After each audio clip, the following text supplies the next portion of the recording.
Welcome to the Cyber Tech Podcast, inside the minds of everyday IT and cyber pros, powered by AspireByte, hosted by Mike Fierros. Real life stories, real careers, real world experience. Each episode brings you honest conversations with people working across the tech field, from cybersecurity and information security to IT, sharing lessons learned, challenges faced, and what it truly takes to build and sustain a career in tech.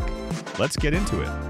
Cyber Tech Podcast, inside the minds of everyday IT and cyber pros. And before we get to episode number 33, if this is your first time listening to the Cyber Tech Podcast, be sure to subscribe to the AspireByte YouTube channel, where we share full Cyber Tech Podcast episodes, clips, tech-focused content. And while you're there, like and share the videos to help spread the word. You can also listen to every episode of the Cyber Tech Podcast on Spotify. If you've joined the show, give us a 5-star rating, drop a quick comment, and share it with others. It helps us reach more people, keeps the mission going. And thank you for everybody that's already done that. Want to explore more? Visit the AspireByte Hub at the aspirebyte.car.co. That's CARRD.co. It's your all-in-one starting point for free resources, podcast links, and merch and more. Speaking of merch, check out the AspireByte merch shop at the aspirebyte.myspreadshop.com to rep the mission wherever you go. And now let's jump into episode number 33. And this gentleman, this is going to be a really special episode. This gentleman I listened to a few years ago at CactusCon. If those who are not familiar with CactusCon, it's a cybersecurity, information security conference every February in Mesa, Arizona. And also listen to this gentleman in Cyber Southwest in Tucson, Arizona, which is kind of another cyber conference, if you will. And this is really special because what caught my eye, and I did not know that he was from my hometown of Yuma, Arizona, that I think, listening to him, when I listened to him in CactusCon, it really spoke more to me that he is from Yuma than anything else. I want to introduce you guys to the one, the only Ryan Murray, Deputy Director and CISO of the state of Arizona. How's it going, Ryan? Doing great. Thanks for Michael. I appreciate you having me on, and looking forward to having a chat. Yeah, definitely. And when I first listened to you at CactusCon, Ryan, of course your talk was really awesome because you were talking about voting and security around voting and whatnot. But I think what really caught my attention more than anything else is that you're from my hometown of Yuma, Arizona. That's right. I think, listening to you, I just barely got into information security at that time, and listening to you talk about it, that weighted more in me than the talk did itself, but that was it. I paid closer attention to what you were talking about because those of you not familiar with Yuma, Arizona, it's a small agriculture town, corner pocket, southwest pocket of Arizona, and so we're not known for our tech here, or cybersecurity, IT, if you will. So, but that's quickly changing here. I really appreciate you taking the time and get on the podcast. Yeah, no, thanks for having me. And like you said, born and raised in Yuma, and not exactly known for its IT and cyber scene, but frankly speaking, back in the 80s and 90s when I was growing up there wasn't much else to do. So it was great that we had some hackers to be able to get together and start learning how to take technology apart and put it back together and have some fun playing video games along the way. That's awesome. And Ryan, for those that don't know, not familiar with your work, Sure. kind of explain your background, how you got into cybersecurity. Yeah, so I kind of took the traditional route, went up through technology, started out working on desktop support, server support, network engineering, network security. I was an exchange admin for a while. And I've kind of taken this, like I said, traditional route where, most cybersecurity people are going through understanding, learning technology. And really, I do ascribe my interest in cybersecurity going back, even when I was a kid growing up in Yuma. And like I said, I wasn't making a ton of money. My parents weren't super rich by any fashion. And, when I was a kid, I asked for a computer. And this was back in the 80s and 90s, right? No one had a computer back then. And my parents were like, yeah, we're not doing that. So I asked for a computer for Christmas. And instead, I got a Speak and Spell. And I don't know if how many of your audience are old enough to remember what the heck a Speak and Spell is, but it's this little thing that teaches kids how to learn words and write them and what they sound like. So you push letters on it and you spell words and it sounds it out loud. And I was so frustrated. I was like, this isn't a computer. Come on, Mom, what's going on here? And I took it apart and I was like, I need to figure out how this thing works. So I took it all apart and took the pieces out and rewired it back together. So anytime you pushed a button, it just repeated the letter over and over and over again. So I did that and then threw it into my parents' bedroom to annoy them. And just turned it into this annoying squawk box that my parents hated. Nice. And I really pushed that back to the idea of starting out trying to learn how to hack stuff, right? I want to figure out how technology works. I want to figure out how I can take it apart, and ideally figure out how to put it back together in a way that I wanted to do stuff. usually for good, sometimes apparently for annoyance, but that's really sort of like where I feel like I got started in tech is just like really understanding how this stuff works and trying to take it apart and understand it. How important is that, Ryan? You mentioned about being curious and Yeah, you taking that part. I remember actually that a vivid picture in my head is ET where he's kind of messing around with ET and he has that that's right. little machine right there and That's whatnot. I right. remember that visually remember that. But how important it has is to have that curiosity, if you will, to be curious about technology and as it pertains to like cybersecurity. Well, I think it's critical, right? Like most of the technology that we're working on and trying to understand is moving way too fast for us to just learn about it in a book and hope that that's going to be good enough. And especially like for cybersecurity, like you need to have that hacker mentality of like, I need to know how this technology works, because the bad guys are doing the same thing, right? They're trying to figure out how this stuff works so they can exploit it and take advantage of it and come after us and attack us. We need to do the same side on the defender side for figuring out how do we protect ourselves from those same attacks. So I think continuing to be curious about new technology, emerging technology, the things that we're putting in our environments, and especially as you're looking for like detecting anomalies or detecting cyber attacks, it's those things we need to look at with sort of a curious understanding of, hey, that's weird. What is going on in my environment? Is it supposed to do that? And if it is, I want to better understand why it's doing it that way. Or and if it's not, like, is this something malicious? Is this something Mm. broken? Is this a bug that needs to be fixed? Is this a bad guy in my environment? So super critical to continue to have that curiosity. You mentioned that your father was in law enforcement and your mom was a teacher. How influential was your father in law enforcement to have that kind of that what if scenario in your mindset? Yeah. Me being from law enforcement myself with that type of background, it's always, you play the what if game. What if this happens? What do you do Yeah. next and stuff? How important was his influence on you? Interestingly enough, I feel like everything that I've gone through in my career, I'm really a squished together conglomeration of both of my parents, right? So, That's like, awesome. my mom was a teacher, super big in like educating and driving the workforce and figuring out how do we teach kids to learn. And my dad in law enforcement, who started out in federal law enforcement and then moved into local law enforcement, like, how do we protect and defend? How do we ensure that like bad guys aren't doing bad things? And really they instilled in me that public service mindset, and that's driven a lot of the things that I've done throughout my entire career. And I've obviously now at the Department of Homeland Security, right, like we're taking cybersecurity to that next level. This is not just a technology problem or an IT problem. We're literally out here trying to protect and defend our communities. How do we defend the homeland, right? That's Mhm. huge. So I think really combining those two things of understanding what it looks like when bad guys try to do bad things, but we've been pushing really heavily on teaching and training and developing the workforce of the future too. And we've got some really cool programs where we're working with community colleges. In fact, some of our team is down in Tucson this week talking to high school Nice. students about how to get interested in cybersecurity and conducting workshops. Like That's we're awesome. doing all this really cool stuff to get more people interested in cybersecurity and bring them into the workforce of the future. So it's really awesome to see sort of like that two halves of my parents coming together and doing the work, and continuing to push that forward. Shout out to our parents because they're the ones that kind of mold us and shape us and whatnot That's right. on that end right there. So you started in Vegas and you were a user support technician. Then you came to Yuma, Yeah. Arizona, and was in computer specialist, network specialist. How pivotal was that point in your journey into cybersecurity on the IT side? I mean, it was huge. So, especially now doing what we're doing here with the department, understanding those challenges, understanding sort of like we got to get the work done because both of those jobs were working for school Mm. districts. So, I worked for a company called Edison Technologies that was supporting school districts in Vegas. I was working for the Crane School District down in Yuma for about 6 years, 10 years. And like both of those, really understanding this is what it takes to like push students forward. This is what teachers need to be able to do their jobs to Mm. educate. And frankly speaking, they don't have the time, money, or resources to be able to think about how are we defending ourselves from cyber attacks. And the crew that's down there right now, they're doing an amazing job sort of continuing on what we started back when I was working there Mm. and really helping to sort of focus those efforts. And I think it's helped us to push as we're going out now here in the Department of Homeland Security, helping a lot of our state and local governments and our school Mm. districts to help themselves is understanding what those challenges are and really pushing forward like, look, no one has time and resources. This is not something that we can do by ourselves. If I had the resources then that I have now, like we would have been in much better shape. Oh.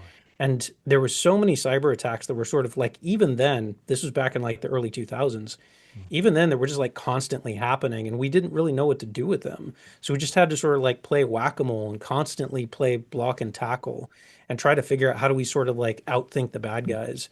And I think that's really helped to now moving through from the school districts to Maricopa County and then to the state, sort of seeing like that entire perspective of what local government is dealing with, what county government is dealing with, and now what state government is dealing with.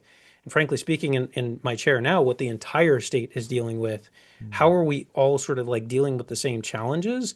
And how do we all come to the table to sort of help each other to protect from the things we're all dealing with? But you're very big, huge, being very collaborative, and I think Yeah. you know, being working in IT and now in InfoSec, some teams we're on, sometimes they're collaborative, sometimes we're not, and you learn from both sides. Yeah. How pivotal, speaking to pros currently in the profession, how pivotal is to have that collaborative mindset to work with IT, to work with GRC or whoever, Yeah. HR, finance and stuff. How pivotal is that? I mean, it has to happen, right? None of us can do this alone, and we need to all sort of come to the collective defense and collective support of each other. Our IT department relies on the cybersecurity protections that we provide for them, and we rely on the technology that they're supporting, and our business relies on both to continue to function entirely, right? Mm. So whether you're a city, a county, a school district, a small and medium business, or a large corporation, all these things play like a pivotal part, all sort of working and overlapping to each other. And if there's friction, like frankly speaking, we don't have time for it. The bad guys are like knocking on our door, and frankly speaking, they're already inside our networks doing terrible stuff. And we don't have the time or energy or effort or resources to be fighting each other. We should be spending all of our time fighting True. those guys. What are misconceptions about state level cybersecurity? I think most people probably think that we have like infinite money and all the tools and all the technology and everything. We're still, especially my team, right? We're still a relatively small team, all things considered. We've only got about 30 people, and that includes all of our SOC team, all of our engineers, all of our GRC, so the people doing Yes. policy and standards and things, measuring compliance, and then our program management team that are sort of wrangling all of the cats of all the other teams. Again, it just really highlights the fact that even I can't do this alone, right? We all Yeah. sort of rely on each other. Our cities connect to our counties, connect to the state, and we're all sort of working in this same, even if it's not a direct connection to each other's networks, and many times it is, but not all. We need to realize that we're all sort of working in the same environment. And the states all connect to each other, right? Like I'm talking to my counterparts in other states constantly, and we're Mm. sharing information back and forth. And we're talking to our federal government partners, right, on the national level. Mm. And we need to understand, and we need them to understand, frankly, that we're all sort of part of this bigger, broader national network. And it really takes the entire community to come together to solve some of these challenges. What's one mistake students make when trying to enter cybersecurity? So I think a big challenge is people focus too much on a specific piece of technology, right? Like they get Mm. into their minds like I need to learn how to program in C++, plus, or I need to figure out like how to code this specific Cisco network router. Like I need to figure out how do I configure that specific thing. And I think we need to do better about teaching students how to learn and to be curious and to like continue to have that analytic mindset. I worry that that's only going to get worse with things like ChatGPT and, all these AI models that are out there where people are just like asking questions and assuming the response that comes back is the true answer. Mm. And it's really taking away that ability for people to like think through a problem, like really sit with a problem and try to figure it out in your mind how to solve it. And I would say talking to a lot of the students that we're working with right now, we're trying to instill in them the the ability to learn how to learn, right? Like we want them Mm. to Yeah. creative problem solve. We want them to like sit with a thing. Teaching buttons, like what buttons to push on specific technology, that's easy. Like you can write that down in a Yeah. book and you give it to someone and frankly speaking, they can figure that out in like a day. And most Yeah. most big companies like the state and local governments that we're working with, they've got standard operating procedures they're going to give you and they say like step by step, here's the things you do for your day-to-day job. But what do you do when that process falls apart? Or what do you do when you Mm. run into something that doesn't fit nicely into that box? And I think that's the thing we need to consider as we're continuing to teach the next generation is like, what happens when the weird things happen? Mm. What happens when anomalous activity shows up on your network? What do you do with it? And what does it mean? there's so much pros and cons with ChatGPT, and this generation that's coming up, they'll use ChatGPT, use Claude, and just run with it. And I think, one thing I've learned law enforcement is to verify, is the That's right. facts true, and whatnot. I think having folks like you, Ryan, your team going out there, being active and getting the students not only using technology but also, think for yourself. Like, a lot of times we've been in IT and cyber infosec, and sometimes you have to roll with the punches. Something's Yep. not working right. The system's not working right. And we have to sit down as collectively and figure out how to solve this issue and whatnot. And that's going to require critical thinking, frankly, just working together, like you mentioned. I mean, the technology is always going to change. So, like, True. building your entire career, especially now, right? Like, you could get Mhm. away with it 20 years ago, where, like, hey, I'm going to focus on Cisco or I'm going to focus on Palo Alto or whatever piece of technology or whatever company. And, like, you could build a career out of that, right? Like, you could go Mhm. make a ton of money being a Cisco router engineer and, like, everyone would hire you. But technology is moving so quickly now, and, like, companies are eating each other up and, like, merging and splitting apart. And like everyone is trying to do everything. So focusing on one specific piece of technology is really not going to future-proof your career.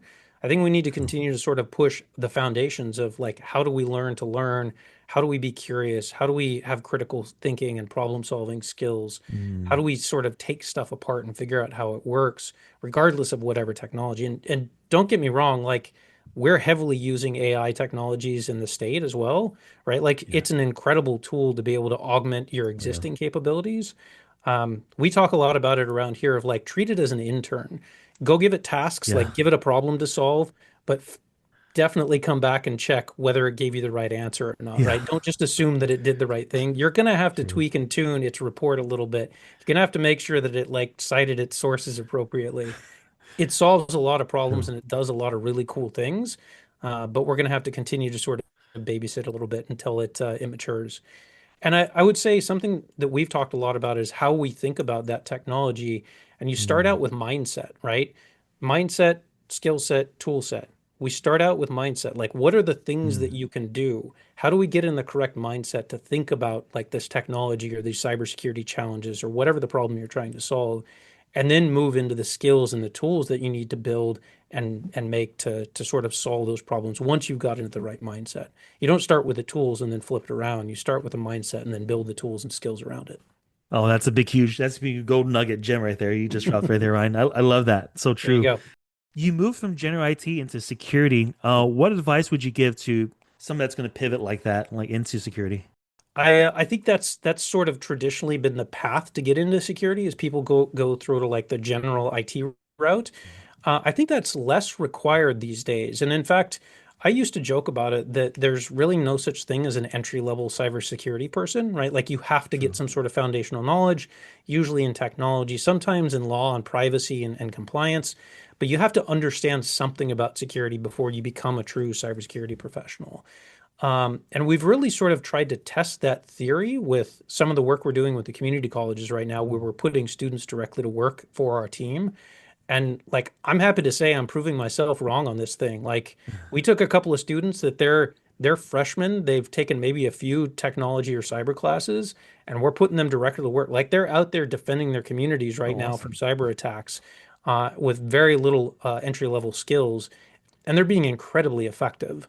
Nice. So I would say like just continue to be interested in the things that you're trying to do. Like enjoy the mission, enjoy the Mm. technology, enjoy the idea of solving problems and puzzles and challenges. Mm. And like the rest of it will come. As long as you're driven and passionate and motivated, um, there doesn't need to be a specific path to get into cybersecurity. And I think that's especially true for cyber because it's everywhere, right? Like we need cyber protections in healthcare. We need cyber protections in water and power and energy. We need cyber protections in general government.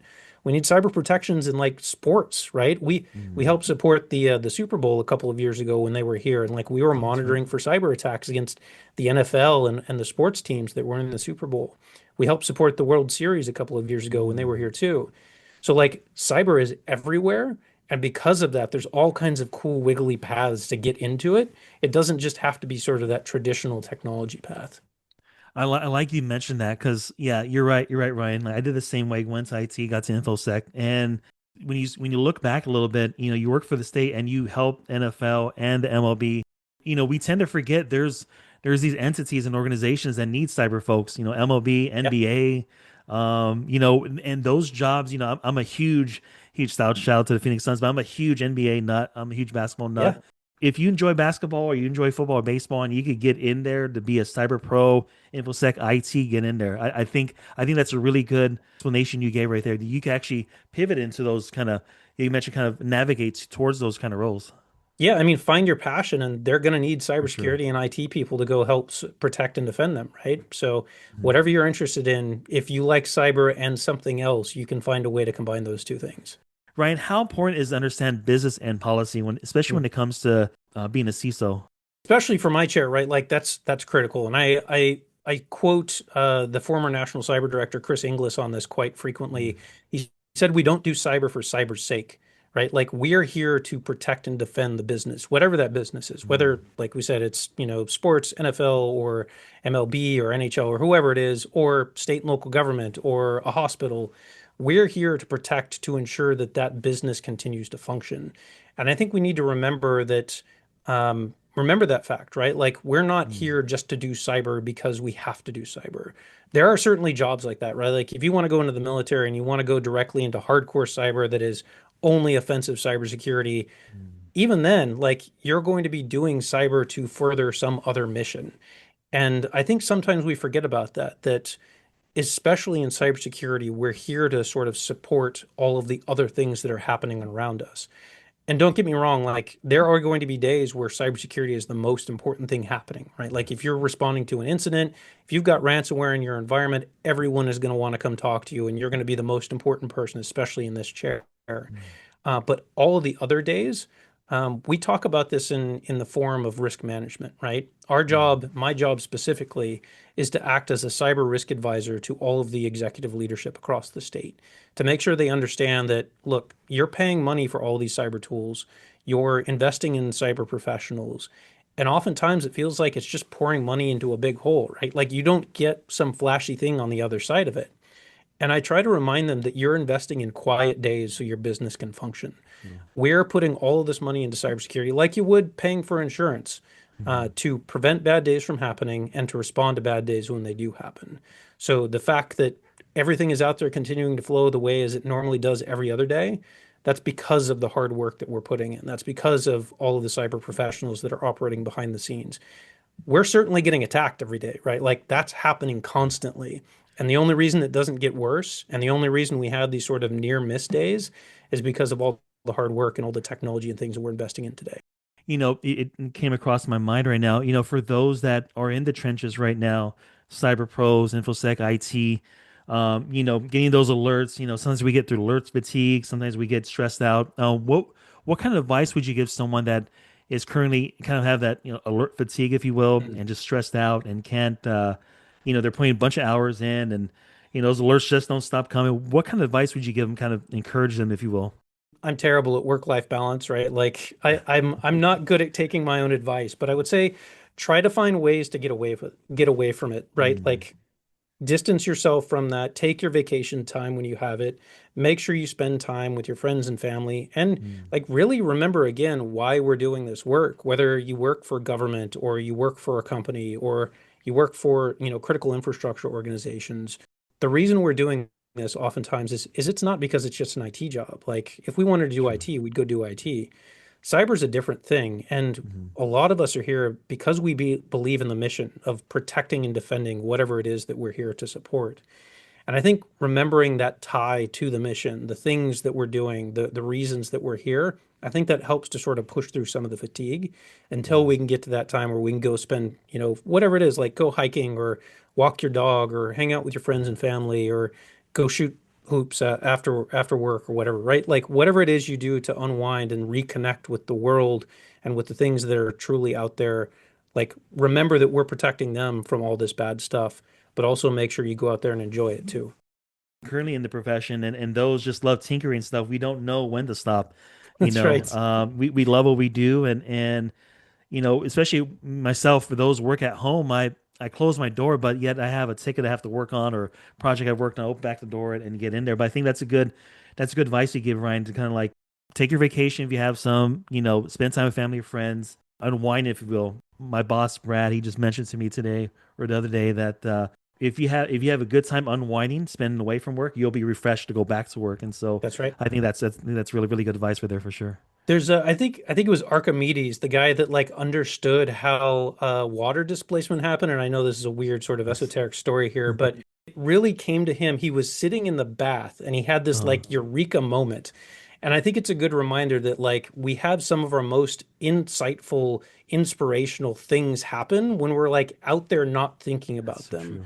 Like we need to get away from the problem. We need to not like sit at our desk and focus Yeah. on the keyboard Yeah. and the code and like the things happening in front of us.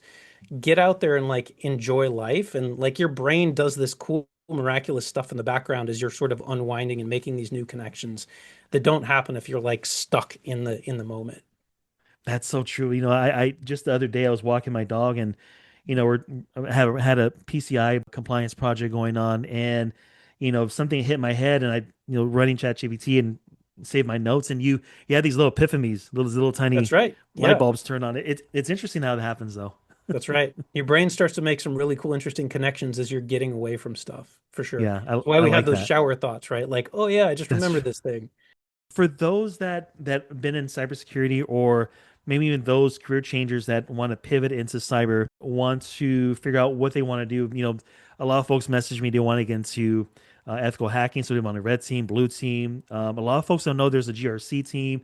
Yeah. There's compliance team. For those that looking at red team, blue team, kind of expand a little bit when it comes to infosec and cyber, the other roles, if you will. Yeah, I mean, obviously those are the two sort of critical ones that come to mind when people think about cybersecurity is I either want to hack stuff or I want to figure out how to Yeah. prevent people from hacking stuff. And yeah, those are important, but there's all of this other stuff out there. And especially right now, like we consistently forget about privacy. Yeah. A lot of the same controls we use to protect against malicious attacks, we need to make sure that we're using to protect critical information and sensitive information from like internal people from misusing it or Mm. internal systems from misusing it. And I think thinking through some of the other stuff like compliance and privacy and governance and like building policies around things, legal frameworks, right? Like if you have a cyber mindset and a legal background, like you can print your ticket to anywhere. There's so many Nice. people that are trying to figure out how do I understand cyber law? And especially like as you're writing policy like at the national level, how do we Mm. create laws at the national level that are understanding cyber problems and cyber challenges and like really pushing some of this stuff forward.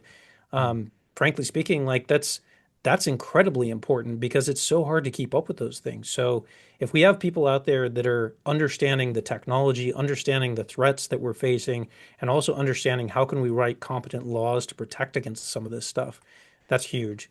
So I think Mm. realistically, like the sky's the limit. If you're interested in cybersecurity, it doesn't have to be a technical, like you don't need to know coding and programming. You don't need to know system analysis. You don't need to be a network engineer. You don't need to be all of these like sort of traditional things that people think about. We need project managers, right? Like if you're interested in cyber but don't necessarily want to push the buttons of cyber, we need people to help sort of wrangle all the programs and projects and the mission support stuff that happens on the background. Mm. We need communications staff, right? Like Yeah. we, frankly speaking, we as nerds, we suck at telling stories. Yeah. Like we need someone to help us put the words together in a way that makes sense because like we're not going to go out there and talk to the governor and say like here's all the vulnerabilities that we found and here's a packet capture and like True. here's how to configure this specific router. Like we need someone that can help us to put that together in something that's coherent that matters to those people, to the Mm. business leaders, to the general public, right? So like all of those things we continue to need. And I'll continue to say like all of those people are just as much cybersecurity professionals Yeah. as the guys that are like writing exploits or patching vulnerabilities or dealing with EDR and MDR solutions. If you got one hobby for the rest of your life, what are you picking? Oh man, one hobby for the rest of my life. So I will go with, and this is getting back to the question of like how do you unwind and how do you decompress? Like uh, I I like to go hiking and I take my camera and take pictures of birds. oh, awesome.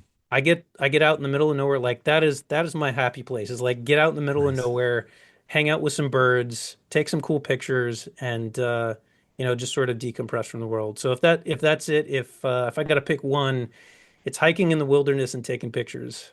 Oh, that's awesome. I know National Geographic needs people like that too. There you go. That's right. That's awesome. That'll be my next gig. There we go. Coming soon, Ryan Murray. That's right. Yeah. National Geographic. I really appreciate your time, Ryan. I know you're a busy person, but I think you drop a bunch of gems for myself and also for the listeners of the podcast. And Ryan, for those that want to kind of maybe reach out to you or explore the things that you're doing over there in the state of Arizona, how can they get hold of you and how can they look at that? So LinkedIn's probably the best way. Connect with me on there. Feel free to send me a message. We're kind of all over the LinkedIn space, so feel free to shoot me a message there. Nice. Awesome. No, and I appreciate it, Ryan. This is Cyber Tech Podcast, Inside the Minds of Everyday IT and Cyber Pros, episode number 33. Interviewed the one and only Ryan Murray, Deputy Director and CISO, State of Arizona. Appreciate it, Ryan. Yeah, awesome. Thank you so much, Mike. I appreciate you having me on the podcast.